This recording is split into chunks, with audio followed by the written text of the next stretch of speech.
ದಾವಣಗೆರೆಯಲ್ಲಿ ಆಗಸ್ಟ್ 2022ರಲ್ಲಿ ಸಿದ್ದರಾಮಯ್ಯ ಅವರ 75ನೇ ಹುಟ್ಟುಹಬ್ಬದ ಹೆಸರಿನಲ್ಲಿ ಆಯೋಜನೆ ಮಾಡಲಾಗಿದ್ದಂತ ಸಿದ್ದರಾಮೋತ್ಸವ ಎನ್ನುವ ಸಾರ್ವಜನಿಕ ಸಮಾವೇಶ ಕರ್ನಾಟಕ ರಾಜಕೀಯದಲ್ಲಿ ನೆನಪಿನಲ್ಲಿ ಉಳಿಯುವಂತದ್ದು.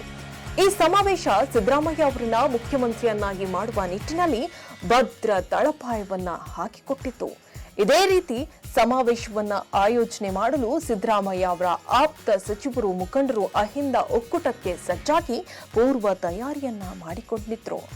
ಅದಕ್ಕೆ ಸ್ವಾಭಿಮಾನಿ ಸಮಾವೇಶ ಎನ್ನುವ ಹೆಸರನ್ನ ಕೂಡ ಇಡಲಾಗಿತ್ತು.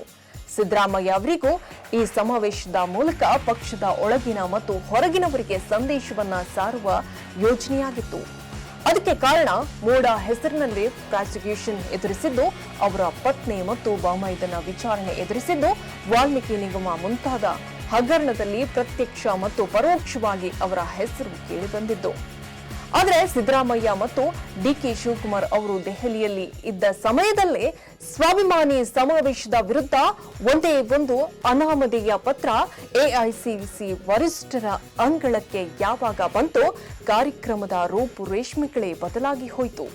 ಸ್ವಾಭಿಮಾನಿ ಸಮಾವೇಶವಿಲ್ಲ, ಪಕ್ಷವೇ ನಡೆಸುತ್ತಿರುವಂತಹ ಕಾರ್ಯಕ್ರಮವಿದು ಎಂದು ಖುದ್ದು ಮುಖ್ಯಮಂತ್ರಿಗಳೇ ಹೇಳಿಕೆ ನೀಡುವಂತಾಯಿತು. ಯಾವಾಗ ಹೈಕಮಾಂಡ್ ಸೂಚನೆಯನ್ನ ಕೊಟ್ಟರೋ ಕೆಪಿಸಿಸಿ ಅಧ್ಯಕ್ಷರು ಆಗಿರುವಂತ ಡಿಕೆ ಶಿವಕುಮಾರ್ ರಂಗ ಪ್ರವೇಶವನ್ನ ಮಾಡಿದ್ರು. ನಮ್ಮ ಪಕ್ಷದ ಆಚಾರ ವಿಚಾರಗಳನ್ನ ಪ್ರಚಾರ ಮಾಡಲು ಹಾಸನದಲ್ಲಿ ಕೆಪಿಸಿಸಿ ಹಾಗೂ ಸ್ವಾಭಿಮಾನಿಗಳ ಒಕ್ಕೂಟದ ಜಂಟಿ ಆಶ್ರಯದಲ್ಲಿ ಜನ ಕಲ್ಯಾಣ ಸಮಾವೇಶ ಹಮ್ಮಿಕೊಳ್ಳಲಾಗಿದೆ ಎಂದು ಡಿಕೆ ಶಿವಕುಮಾರ್ ಅವರು ಹೇಳಿದ್ದಾರೆ. ಈ ಮೂಲಕ ಹಾಸನದ ಸಮಾವೇಶವನ್ನ ಸಂಪೂರ್ಣವಾಗಿ ಡಿಕೆಶಿಗೆ ಹ್ಯಾಂಡ್ ಓವರ್ ಮಾಡಲಾಗಿದೆ ಎಂದು ಹೇಳಲಾಗ್ತಾ ಇದೆ.